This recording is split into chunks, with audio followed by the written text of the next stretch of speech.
नमस्कार, मी पंजाब डक राज्यातल्या शेतकऱ्याला सांगू इच्छितो की तुम्ही काय करा, 8 ऑगस्ट पर्यंत शेतीची कामे करून घ्या. कारण की राज्यामध्ये 8 तारखेला रात्रीच्याला पाऊस सुरू होईल, 9ला आणखीन जास्त भाग येणार आहे. म्हणून हा अंदाज सर्व शेतकऱ्यांना लक्षात द्यायचा. सांगायचं झालं तर तुम्हाला सांगतो 8 ऑगस्ट पर्यंत तुम्ही शेतीची कामे करून घ्या. 9 ऑगस्टला पाऊस सुरुवात होणार आहे. कर्नाटक, तेलंगणा, सांगली, सातारा, सोलापूर, कोल्हापूर, धाराशिव, बीड, अहिल्यानगर, पुणे, कोकणपट्टी, त्याच्यानंतर परभणी, लातूर, त्याच्यानंतर नांदेड, यवतमाळ, त्याच्यानंतर तो पाऊस हिंगोली असा म्हणजे 9 तारखेला या भागात सुरुवात होणार आहे. तर अहिल्यानगर भागातल्या संपूर्ण जिल्ह्यातल्या शेतकऱ्यासाठी आनंदाची बातमी.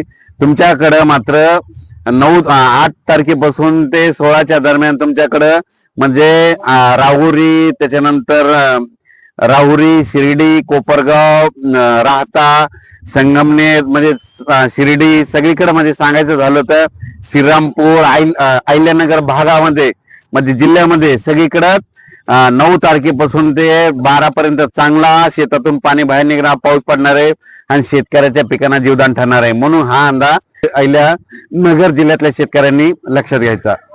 9, 10, 11, 12, 13च्या दरम्यान तुमच्याकडे देखील उत्तर महाराष्ट्राकडे म्हणजे नाशिक जिल्हा, नंदुरबार जिल्हा, त्याच्यानंतर जळगाव जिल्हा, धुळे जिल्हा, चाळीसगाव तालुका, त्याच्यानंतर कळवण, निफाड, नाशिक, त्याच्यानंतर लासूर या भागामध्ये तुमच्याकडे देखील 9 ते 12च्या दरम्यान पाऊस येणार आहे. म्हणून तुमच्यासाठी ही एक आनंदाची बातमी.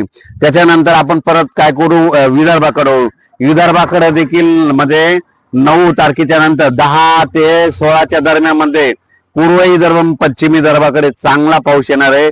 आणि सांगायचं झालं तर सुरुवातीला पूर्व विदर्भाकडे घेऊ. पूर्व विदर्भाकडे सांगायचं झालं तर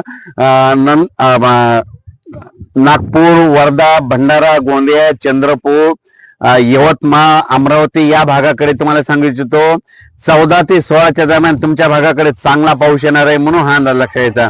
त्याच्यानंतर पश्चिम विदर्भाकडे म्हणजे बुलढाणा जिल्हा, अकोला जिल्हा, यवतमाळ जिल्हा, वाशिम जिल्हा, अमरावती जिल्हा ह्या 5 जिल्ह्यामध्ये तुम्हाला सांगतो की 9 तारखेपासून ते 12 तारखेच्या दरम्यान म्हणजे वेगवेगळ्या भागात दररोज पावसाची हजेरी लावणार आहे. वेगवेगळ्या भागात पाऊस पडणार आहे, पण पिकाला समाधानकारक असं जीवदान ठरणारा पाऊस पडणार आहे. म्हणून हा अंदाज लक्षात घ्यायचा. त्याच्यानंतर मराठवाड्याकडे सांगायचं झालं तर नांदेड जिल्हा, हिंगोली जिल्हा, लातूर जिल्हा, धाराशिव जिल्हा, त्याच्यानंतर परभणी जिल्हा, बीड जिल्हा, जालना जिल्हा, संभाजीनगर या भागाकडे मग सांगायचं झालं तर तसं तर 8 तारखेला मध्यरात्रीच्याला पाऊस सुरू होईल, पण 9 तारखेपासून चांगला पाऊस येईल. म्हणून म्हणतो माझी शेतकऱ्याला तुम्ही काय करा, शेतीची कामे करून घ्या. अचानक वातावरणात बदल झाला, लगेच एक मेसेज दिला जाईल. धन्यवाद.